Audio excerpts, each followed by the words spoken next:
Monaco adalah sebuah negara berdaulat yang terletak di Côte d'Azur di Eropa Barat dan hanya berbatasan dengan satu negara, yaitu negara Prancis. Monaco juga menyandang predikat sebagai negara kecil yang kaya dan makmur, sekaligus sebagai negara terkecil kedua di dunia. Secara spesifik, negara Monaco memiliki warna bendera yang sama dengan negara Indonesia, yaitu merah putih. Hanya saja yang menjadi pembeda adalah bendera Monaco lebih condong berbentuk kotak, sedangkan bendera Indonesia lebih memanjang ke samping. Dan berikut ini adalah fakta sejarah negara Monaco.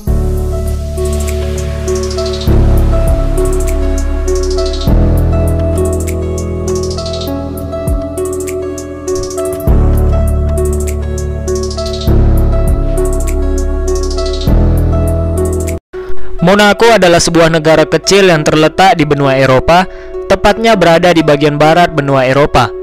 Secara geografis, negara Monaco berbatasan dengan negara Prancis di ketiga sisinya, sedangkan di satu sisi lain berbatasan dengan Laut Tengah atau Laut Mediterania. Luas wilayahnya hanya sebesar 2 km persegi dan menjadikannya sebagai negara terkecil kedua di dunia setelah negara Vatikan. Jumlah penduduk negara ini adalah sebanyak 30.645 jiwa. Mayoritas penduduk di negara Monaco berasal dari etnis Monaco, Prancis, dan Italia. Bahasa Prancis adalah bahasa resmi yang digunakan di negara Monaco.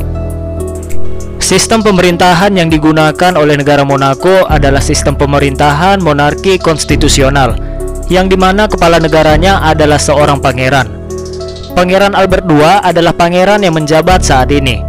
Sedangkan kepala pemerintahannya adalah menteri negara yang ditunjuk oleh Pangeran Monaco dari 3 orang Prancis yang diajukan oleh pemerintah Prancis.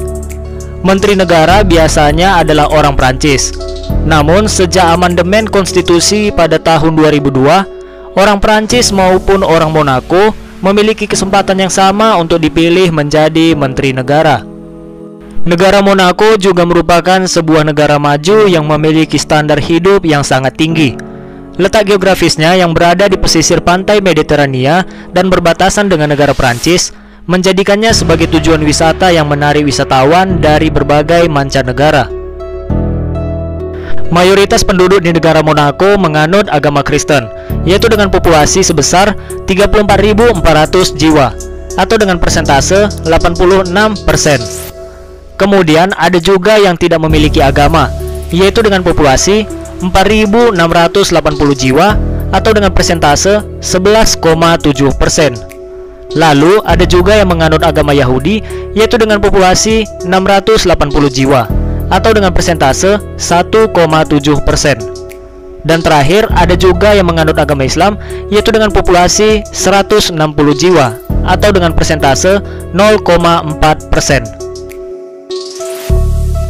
Jika dilihat dari luas wilayah negara Monaco yang ada pada saat ini, maka luas Monaco tergolong sangatlah kecil. Maka tidak heran jika hampir sebagian besar daratan di Monaco merupakan hasil dari reklamasi dan membuat negara Monaco bertambah hingga 20%. Bahkan proyek reklamasi terus berlangsung, salah satunya di distrik Fontvieille yang diperluas hingga 0,08 km persegi.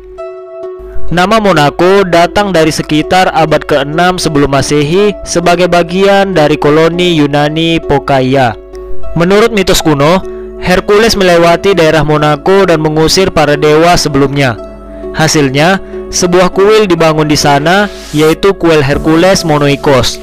Karena satu-satunya candi di daerah ini adalah rumah Hercules, maka kota ini disebut dengan Monoikos. Pada tahun 1191, Kaisar Henry keempat menghibahkan tanahnya seperti yang dikenal pada saat ini, yaitu Monaco. Kemudian, pada tahun 1215, sebuah negara yang bernama Genoa di tahun 1005-1797 membangun sebuah benteng di sebuah wilayah yang saat ini kita kenal sebagai negara Monaco. Keluarga Grimaldi yang berkuasa saat ini memegang kendali kekuasaan pada pertama kali di tahun 1297. Namun tidak dapat mempertahankan kepemilikannya secara permanen. Pada tahun 1419, keluarga Grimaldi membeli Monaco dari mahkota Aragon dan menjadi penguasa resmi Monaco. Honore II yang berkuasa pada saat itu menggelari dirinya menjadi pangeran dari Monaco atau Prince of Monaco pada tahun 1612. Oke guys, sekian dulu untuk video kita kali ini. Bagi teman-teman semua yang suka dengan konten-konten yang ada di channel Fakta Sejarah, jangan lupa klik tombol subscribe, like, komen, dan aktifin tombol loncengnya. Dan juga teman-teman bisa men-share video-video yang ada di konten-konten Fakta Sejarah ke sosial media yang kalian punya. Terima kasih.